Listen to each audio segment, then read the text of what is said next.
This commentary highlights the champion of Alone's 8th season. He might be the most solitary victor ever, frequently turning around to find no one there to greet him. Feeling lost, he has hugged himself multiple times, with no response even when he asks. Oh, get the coffee ready.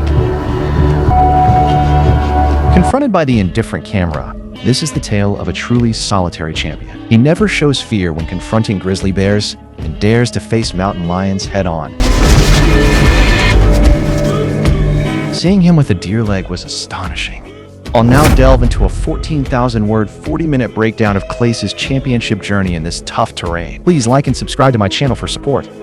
On the first day after landing, Clace chose to explore the area with his bow and arrow rather than immediately building a shelter. This was indeed a clever strategy, as it helped him get to know the area better, reduce fear of the unknown, identify water sources, food density, animal paths, and danger zones, identify the best spot for extended survival. Clace soon spotted a porcini mushroom on the ground. It's a rare treat in the Arctic before winter, packed with potassium, magnesium, and iron. These minerals combat fatigue and enhance the body's cold resistance, playing a crucial role for Clace as he builds a permanent shelter in the coming days. He collected a large bag of porcini mushrooms, which were not just food, but also helped set a positive mindset for Clace.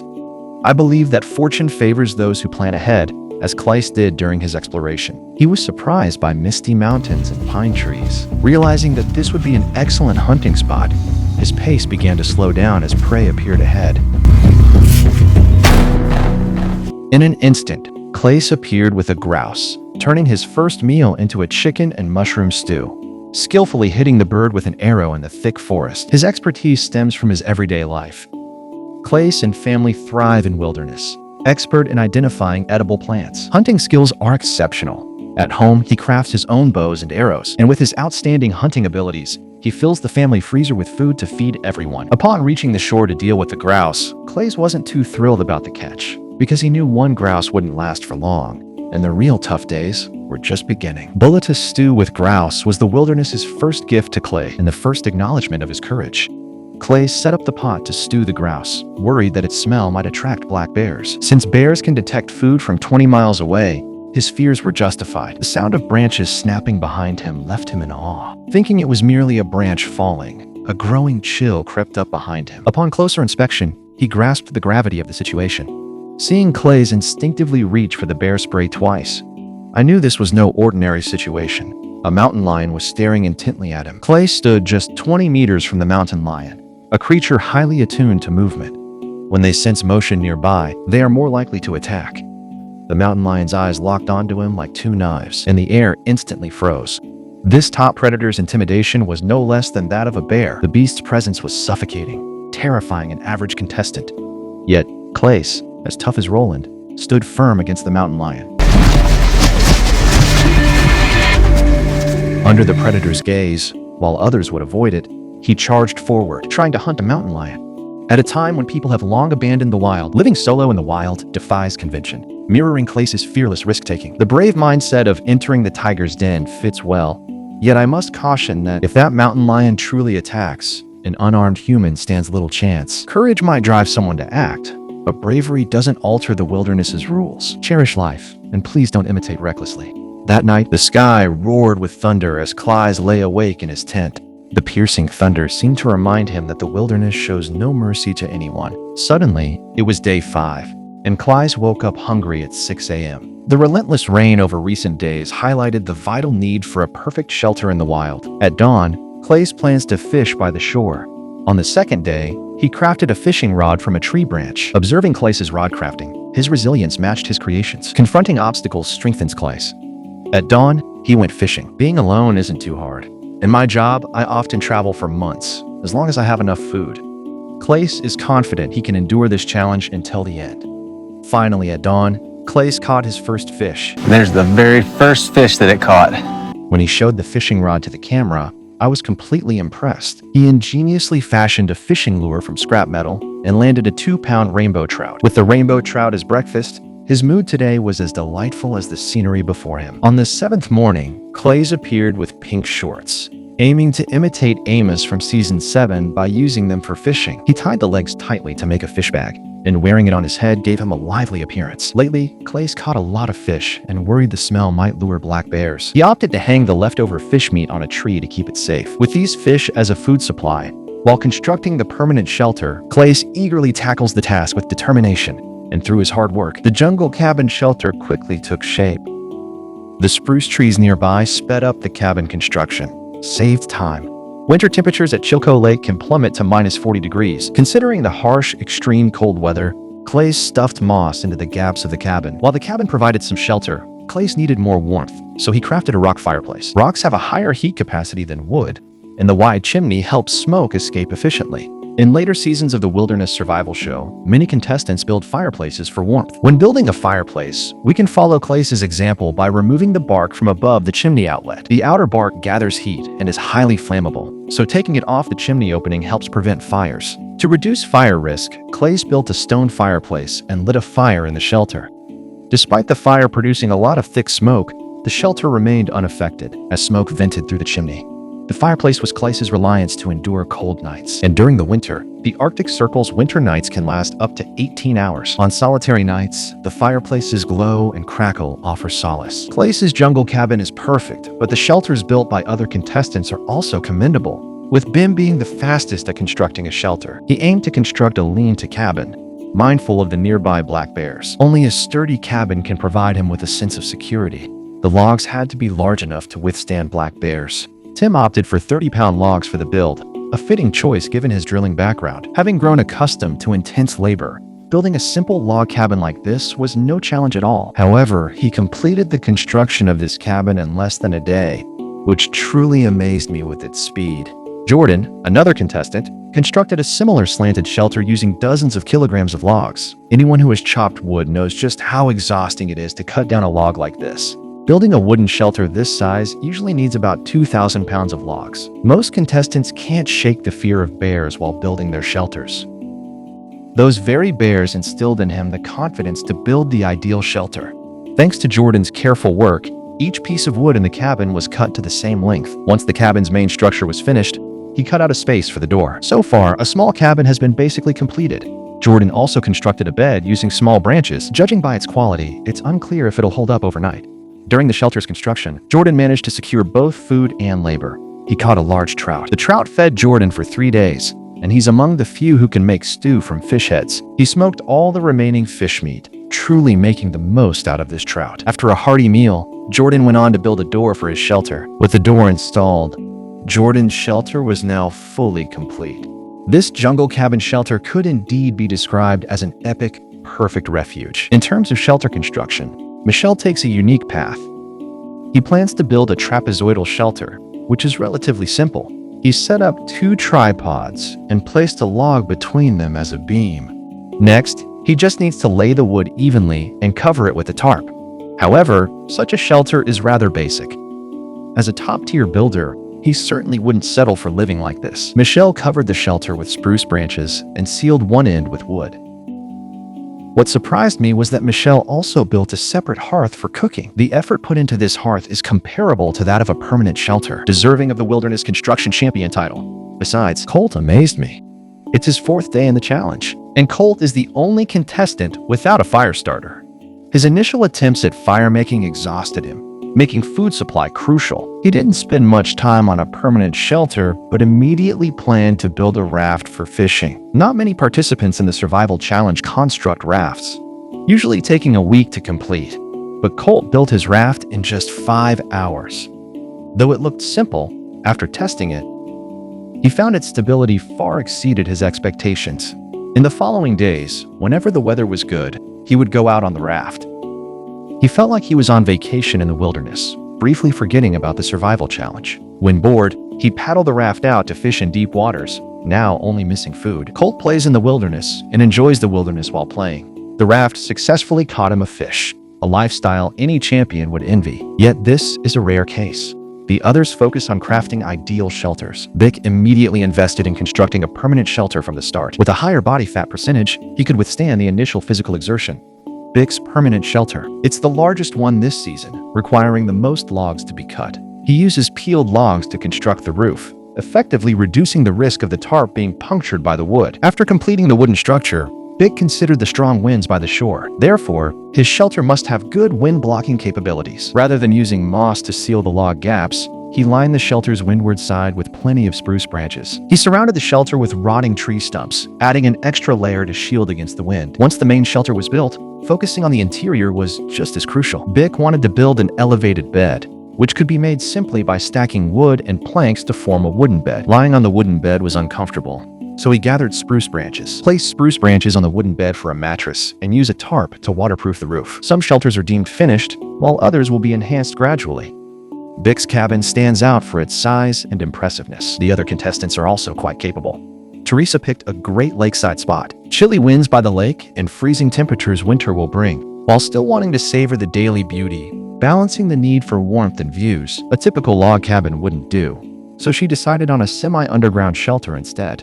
Teresa digs her shelter partly underground, where the temperature is steadier than above. They can rely on the stable underground temperature for warmth, but digging a shelter without modern tools is even more tiring than chopping wood. Teresa uses a stick to dig little by little, occasionally uncovering small insects. These insects naturally become a nutritional bonus for her shelter building efforts. In fact, every contestant is striving to make their living space more comfortable. Digging like Teresa, at about an hour per session, consumes roughly 350 calories. This large pit was dug from noon until 8 p.m. However, the work on this pit is not yet complete. While asleep, Teresa heard a bear growling nearby as it searched the shore for food. She realized she needed to speed up the shelter construction. At dawn, she got right back to building, shedding her jacket when she got too warm. She shed more layers if needed, stopping only for a water break, not daring to slack off for even a minute, using every tool available during the digging process. She found a large log on the shore, placing it in the center of the shelter as a pillar, filling gaps with stones and sand, ensuring details handled properly. After securing the stakes, Teresa continued to build the framework around the shelter, as these logs could be found along the shore, not costing her much energy. Then she used small logs to secure the supports, ensuring the roof wouldn't easily collapse. She intended to build a wooden roof, needing many small logs. On the 13th day, Teresa aimed to complete the final touches on the shelter.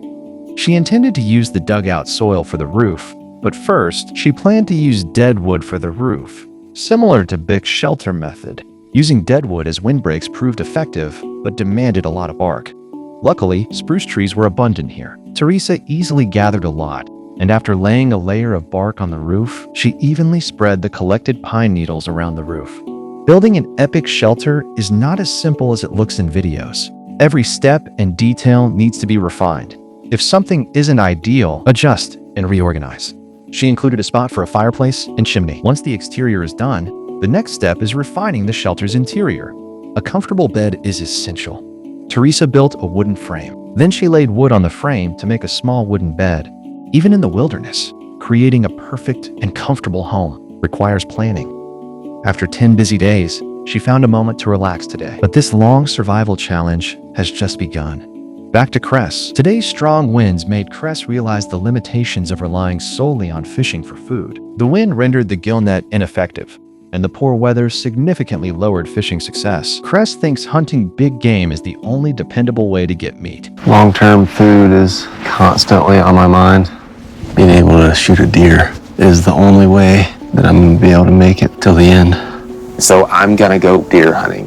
For Cress, it's undoubtedly a gamble, with bear tracks everywhere in the woods. If needed, he might target the bear for hunting, hoping today's efforts pay off. Cress, experienced in deer hunting, quickly recognized the open shrub slope from the hill as a deer habitat. But as he continued to explore, the bear droppings on the ground made him gasp, indicating that a bear might be nearby. Cress stood there and saw a small grove of aspen trees at the foot of the hill. Unsure about a path through the grove, Cress chose to explore it himself. Cress found himself in a charred area, where dead and fallen trees made walking difficult. A wrong step could lead to injury, forcing Cress to withdraw. Cress carefully navigated through this area, with continuous physical exertion and malnutrition, making him look very fatigued. However, what disappointed him more was not finding a path there. No deer. That's not what I was hoping for. Cress speculated that a fire might have occurred here, causing many animals to flee the area, and perhaps it was once a suitable habitat for deer, but it was destroyed by a fire. To address his immediate hunger, he had to put aside his plans to hunt large game and shift his focus to fishing as his main food source. since staying alive is essential for chasing dreams. Given Cress's current physique, surviving longer by starving and burning fat is nearly impossible, so acquiring food is his top priority as he returns to camp. Cress once again spotted bear droppings on the ground and claw marks on the trees, indicating that a bear was likely nearby, as bears often leave long claw marks on tree bark to mark their territory. Sure enough, Cress actually saw a grizzly bear nearby. Cress later recounted that the grizzly was merely 12 meters from him. It was sheer luck that the grizzly didn't charge at him. Grizzlies can weigh over 1,300 pounds and have a strong territorial instinct, especially now in the Arctic Circle's autumn. This is when grizzlies are aggressively feeding to store fat, making them highly aggressive. Even Roland would have to think twice. Although Cress hasn't caught any protein yet, he won't pass up any edible berry resources.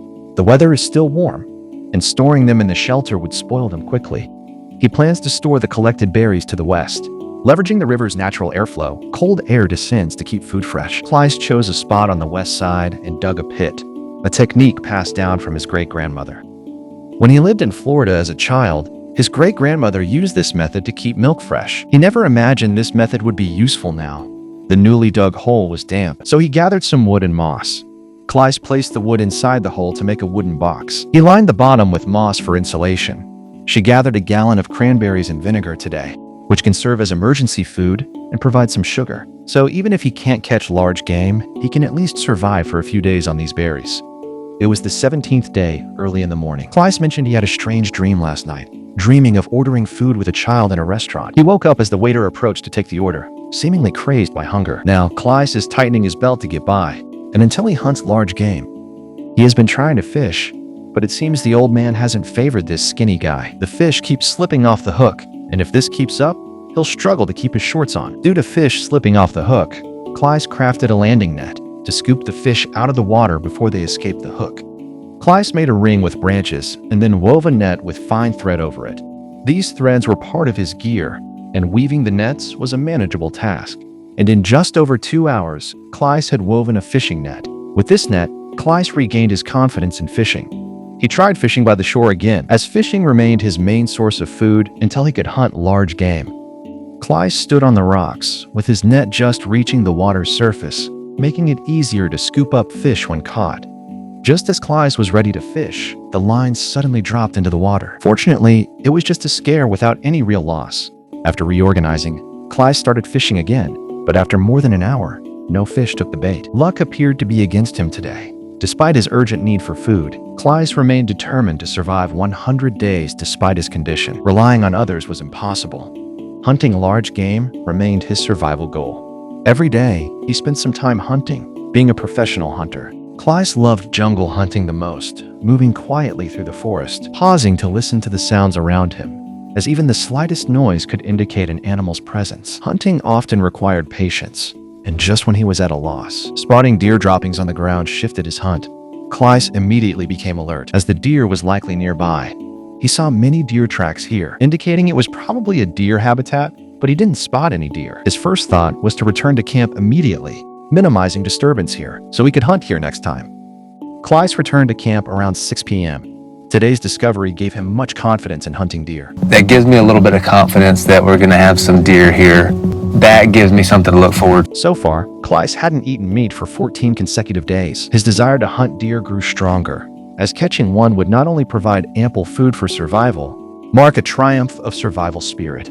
Hunting large game is 90% successful. At dawn, Clyce grabbed his bow and arrow, eager to revisit the previous day's location, where deer hunting prospects were higher. Clyce spotted fresh deer droppings, a promising sign. The deer was likely nearby. Clyce scanned the area and noticed a deer resting under a nearby tree. Spotting a prime chance to hunt, Clyce quickly readied his bow and arrow, moving with speed and precision. I just shot him. Clyce successfully hit the deer, marking a significant step towards his ultimate goal. The deer stood in the woods ahead, and now he just needed to wait for it to bleed out and collapse. Clyce's only concern was not hitting a vital spot. If he missed, the deer might escape again.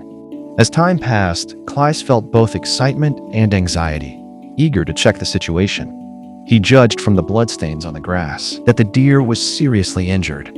Observing the frothy blood, he realized the deer was hit in the lungs, ensuring its inevitable death. Cleis followed the blood trail, finding a broken arrow on the ground, understanding its significance. The tension and pressure almost overwhelmed him, making it hard to stay calm. His eyes anxiously scanned the grass. Oh. Upon seeing the fallen deer, a sense of victory washed over him. At that moment, his taut nerves finally relaxed. Cleis had always aimed to hunt large game, and with this deer, he finally succeeded. Indeed, the fruits of victory reward those who strive hard for their livelihood. The deer Cleis hunted weighed 130 pounds, a tremendous victory. But this means he must quickly process the meat to prevent it from spoiling. Also, the smell of blood could draw in predators such as bears and wolverines, so Cleis wanted to quickly move the deer meat away from the site. He detached the deer's limbs and carried them back to the camp. The site was 4 kilometers from camp. Impossible to haul everything at once. So Cleis has to make roughly 4 trips back and forth, but each step on this mountain path is worthwhile. Once Cleis hauled the final load of venison, he took a seat on the ground to rest, halting his work. At last, Cleis could take a breather and think about the recent stress from the food shortage. But all that stress and anxiety vanished in the presence of today's venison. In the days to come, Cleis plans to make good use of this venison to live well each day. This venison will be vital in his quest for the $1 million prize. After processing, a 130-pound deer yields only 50 pounds of meat, along with several pounds of edible organs. The key task now is to swiftly preserve the deer meat. As winter approaches, food dwindles, prompting bears to roam further for sustenance. Cleis returned to camp with the deer meat. Knowing the blood scent could draw predators, he smartly avoided putting the deer meat inside the shelter and chose to hang it up instead. Bears can stand up to 2.4 meters tall, so hanging the venison higher keeps it safer. Cleis lifted the deer meat in batches until he finished this task. He finally had a moment to enjoy dinner, a piece of deer heart. As the deer heart sizzled in the pan with deer fat, it released an enticing aroma. Buck heart, fried and buck fat. Oh my God. You could see the deliciousness in Cleis's expression as he took a bite. Deer heart not only provides high-quality protein, but is also rich in iron, zinc, and various B vitamins. Cleis's fatigue faded as he savored deer heart. The next morning, Cleis inspected the venison and was relieved to find it free of flies. Unfortunately, the temperature was just 1.6 degrees, risking spoilage of the meat within days. Like everyone else, Cleis decided to preserve the venison by smoking it. The inaugural smokehouse of Wilderness Solitude came to life. Cleis sourced local materials, cutting down hefty logs to use for construction. He built it step by step, similar to a shelter, using progressively thicker logs. Some might ask, what's the difference between this and a meat storage box? The oven differs by having many wires to hang meat. Cleis improved the smokehouse's heat efficiency by packing moss into the wood gaps. Finally, he sealed the top with wood and laid a thick layer of moss on top. An epic smokehouse, standing 1.5 meters tall, was completed. Then, Cleis began processing the venison by slicing it into strips, which not only allowed for quick drying, but also shortened the smoking time. The smoked venison was light and portable, and Cleis evenly hung the strips on the wires. Thick smoke billowed from the smokehouse, and smoking 50 pounds of venison would take about 2 days. The venison had completely relieved Cleis of his stress, and after 2 days of intense work, it was time to enjoy himself.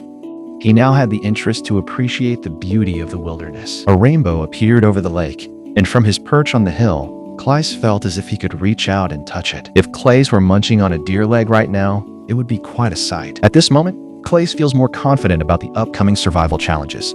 It's now the 28th day. Even with over 100 pounds of deer meat to last him through the competition, he still faces numerous challenges. So he needs to scavenge all the precious fat from the deer's head, which is as valuable as gold.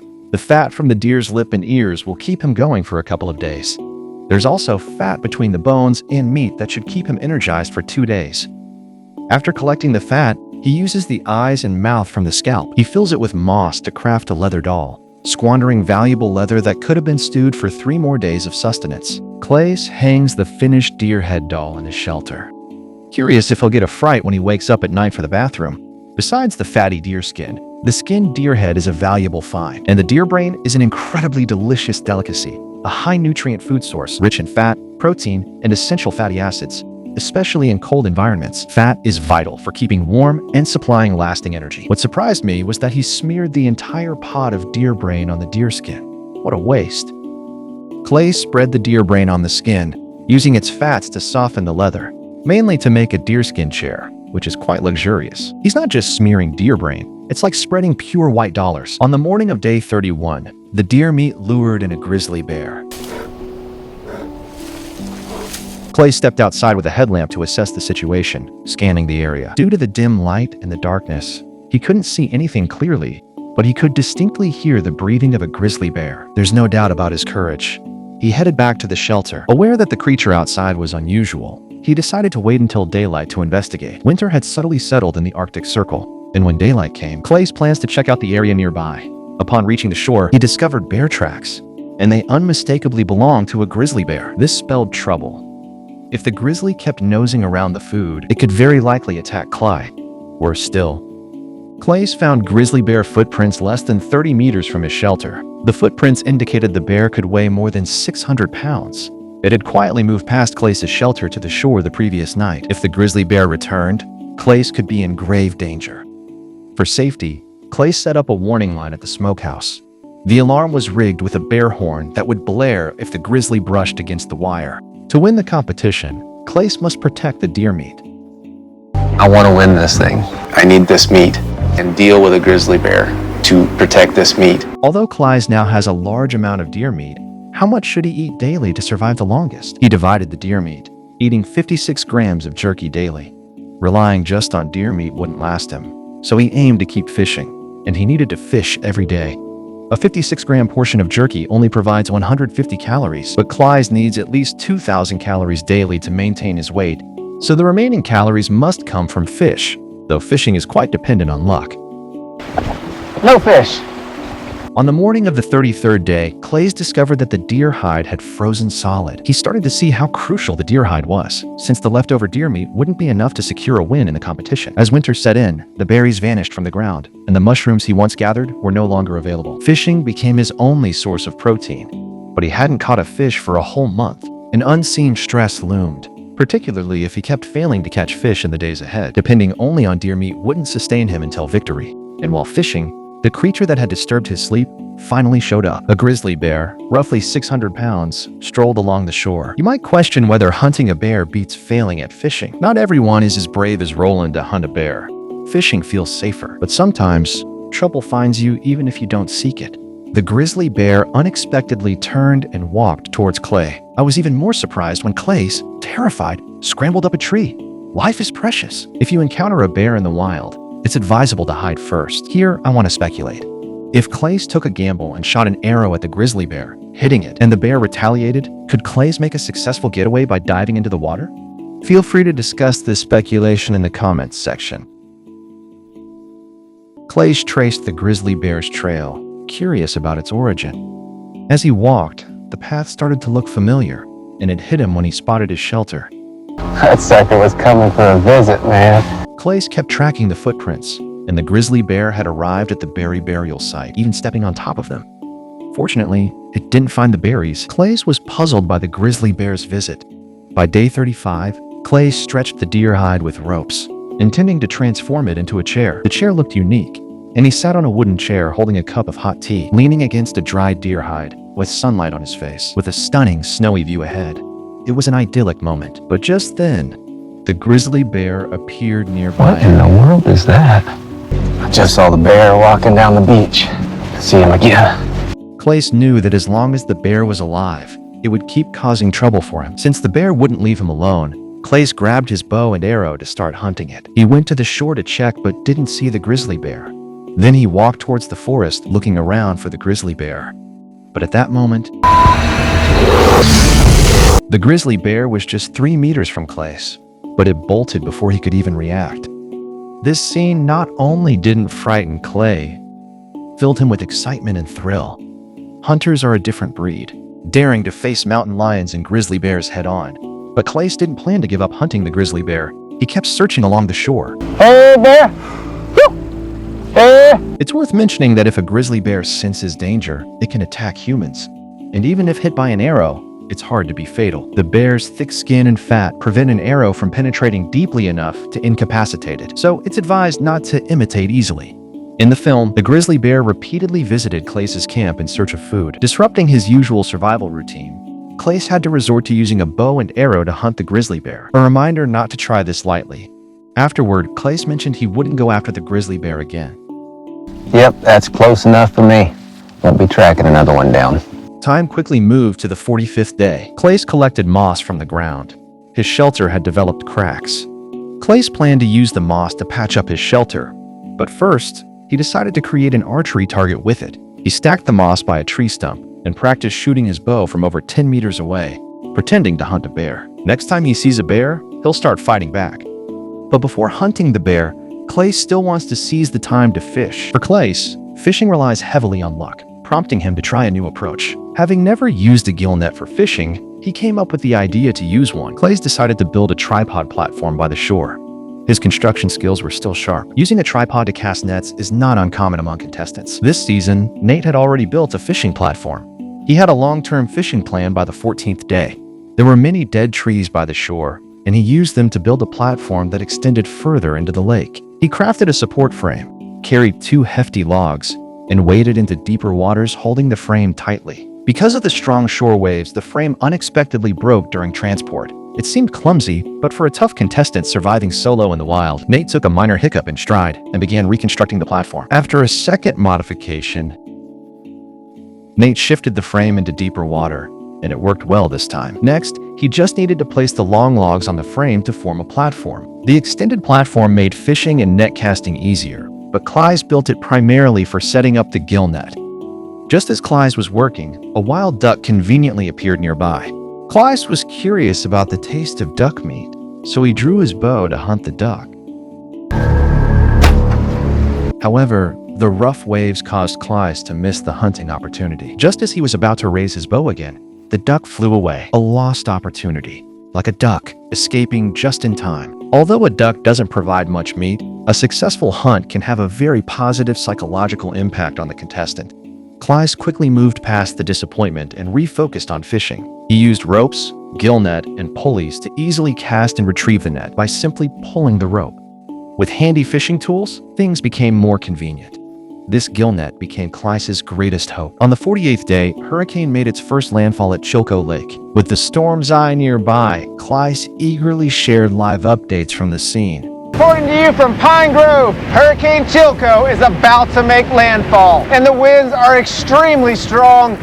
We'll keep you posted as this storm progresses. Thanks to Clace for the live frontline report. Despite the playful tone, fishing is the key to survival here. Today's waves were large, and those who have fished in the wild know this situation well, where fishing results in minimal or no catch. Clace faced this too. He hauled up his gill net, finding it empty, and had to toss it back into the lake. However, different fishing methods yield different results. Court had built a raft earlier, allowing him to cast the gill net in deep waters away from the shore. The gill net's harvest was quite promising, and on the same day, Clace's net came up empty, while Court's net caught 2 big fish. Yes. 2. These 2 fish were enough for Court to feast for 2 days, truly a stroke of good luck. On the 50th day, after facing setbacks in both hunting and fishing, Clace shifts his focus to mushrooms for food.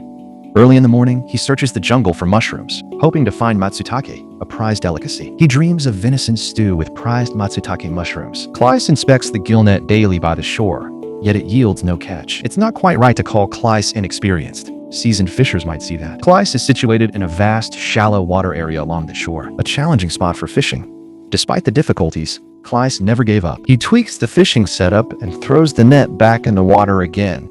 He patiently waited for luck to turn his way, having faced numerous setbacks in his fishing attempts. Clace's mood is clearly waning, but every effort to persevere offers a chance to rejuvenate. Each morning, Clace feels compelled to vent, as dressing proves quite a hassle. The clothes he brought are thin and layered like nesting dolls, taking him 9 minutes to put on. With calmer conditions, Clace heads back to shore to inspect the gill net. The hurricane from a few days ago left him empty-handed, and today he finds the ropes tangled together while checking the net, which adds to his frustration. Though he's not skilled at gill net fishing, he had a breakthrough when the net finally caught a fish. Got a fish though. This lake trout was his first catch in several days, but the cost was the net being tangled into a mess. Untangling the net would take hours, and while he did catch fish, Clace doesn't think it's a good spot. He wants to cast the gill net into deeper waters. Seeing potential behind the rocks, Clyce used a log as a makeshift ladder and relocated the tripod there. Between the rocks is a deep trench, where setting up a net might yield better chances. It's now day 62, and perhaps due to being in this secluded, narrow space for so long, Clyce is feeling uneasy now, and his excitement for wilderness exploration has slowly diminished. So he has to rely on some daily tasks to maintain his mindset. The wind and waves are strong today, so Clyce didn't check the gill net, instead opting to hunt grouse, only to find fresh lion dung nearby, which made him gasp. It looked fresh, suggesting the lion was not far away. At that moment, Clyce decided to hunt a mountain lion and began searching nearby for its tracks. Bagging a lion would definitely earn Clyce a spot in the annals of solo wilderness survival. Back at the shelter, Clyce used wood to make a whistle, which could mimic the sound of a deer or an injured rabbit. He wanted to attract the mountain lion by simulating animal calls. Using animal calls to attract prey is not uncommon. Roland, Jordan, and Tim have tried it before. Bagging a mountain lion this way would make Clyce a legend. He went out hunting in the dark, but unexpectedly saw fresh bear tracks. Hunting a bear would be impressive. So Clyce looked around the area, but found no bears or mountain lions. He was cautious about provoking a grizzly bear. If encountered, he wouldn't rule out hunting it. It's day 66, and without hunting or fishing, Clyce could only pass the time by doing some handicrafts. He anticipated that this season would last about 115 days. Surviving another month with sufficient food to endure a month of winter isn't difficult. If he can endure the solitude, he'll eventually succeed. It's now day 68. Clyce has lost his edge. He finished his last venison 3 days back. His hopes are pinned on the fishing net. If he can't catch fish, Clyce's chances of survival will diminish. Sometimes, fate just likes to play tricks. Clyce's fishing net was completely tangled by the wind and waves. Seeing the mess before him, Clyce couldn't be bothered to fix it. With no fish caught, perhaps setting traps to hunt rabbits is a good direction. Time has reached day 69, under the catalyst of food scarcity and loneliness. What to consume today, and how long until these problems are solved, are now his initial thoughts each morning. Once he's up, Clyce plans to check the traps, hoping they might bring him a rabbit. Clyce checks each trap, but finding them empty leaves him feeling quite disappointed. Just as he was about to give up, he found a breakthrough, even though he wasn't great with traps. A trap to the west successfully caught a rabbit, which for him is not just food, but also a confirmation of his hunting success and survival confidence. When he checks the last trap, wind solidifies top spot. With rationing, rabbits can last up to 10 days. Back at the shelter, Clyce first stews a rabbit head to eat. While there's little meat on a rabbit's head, its brain is highly nutritious, rich in protein, fat, and trace elements, especially in times of food scarcity. Consuming rabbit brains boosts physical strength swiftly. During the night, Clyce heard noises outside the shelter. When he got up to check, he found a wolverine nearby. Unfortunately, Clyce only managed to scare it away without hunting it. He later realized that wolverines are predators and regretted not capturing it on day 70. Clyce woke up early to check the trap, and just as he feared, footprints appeared in the snow. The footprints were from last night's wolverine, and he traced them, which indeed led to the trap. When he saw blood on the ground, Clyce was instantly devastated. The wolverine had stolen not just a rabbit, but possibly a prize worth millions. This wolverine had angered Clyce, and he vowed to make it pay the same price. At night, while sleeping, Clyce waited for the wolverine to appear again. At dawn, Clyce took out photos of his family, and the familiar smiles instantly evoked warmth and loneliness deep within him. Countless lonely nights. He was used to talking to himself and nature, but today, the emptiness in his heart was undeniable. Tears welled up and fell quietly, draining his strength and revealing his vulnerability, exposing his deepest vulnerability. In this vast wilderness, loneliness was more piercing than the cold, and no one understood his exhaustion and longing. Only endless silence responded to him. It was already day 74. Clyce stood at the shore, soaking in the morning sun, longing to share it with his family. Today, the show's crew was scheduled for a health check. He held a cup of hot tea, quietly waiting at the shelter's entrance for the crew to arrive. Clyce looks back on his journey, first told by the organizers that finishing the challenge, he could earn a substantial prize. But after surviving here for 50 days, he gradually began to lose interest in the prize as the daily labor. His interest in the place waned, with just one rabbit left in the pot, which is Clyce's final meal. He's unsure if he'll catch more rabbits, and if he fails, he'll need to leave. During a medical checkup, the crew inquired about his circumstances. How are you feeling? It's The scenery is beautiful, and that's not fun. How many days do you think you have left in you? You know, I can handle depends on how many rabbits and grouse I can catch. When the crew declared his victory, Claes turned away, hiding his face. There was no one to celebrate this championship with him. Not even the crew offered him a hug. The camera simply captured the champion hugging himself multiple times. At this moment, only heaven knows how much he wishes to share this joy with his family. During this time, every word Claes spoke went unanswered. Oh, get the coffee ready. Leaving him confused as he sat back down. Internally, he felt thrilled, but seemed lost. He understood. The struggle with hunger and isolation is over. Claes' determination in the wild highlighted the human drive to survive and push limits in tough situations. The meaning of life lies not in easy victories, but in rising again after every fall. In the challenge's solitude, he fought against the harsh natural world. He fights his fears and fatigue, and every time he pushes through, it proves his strength in overcoming tough obstacles. Claes shows how to keep going bravely, even when the future is unclear. Never give up hope.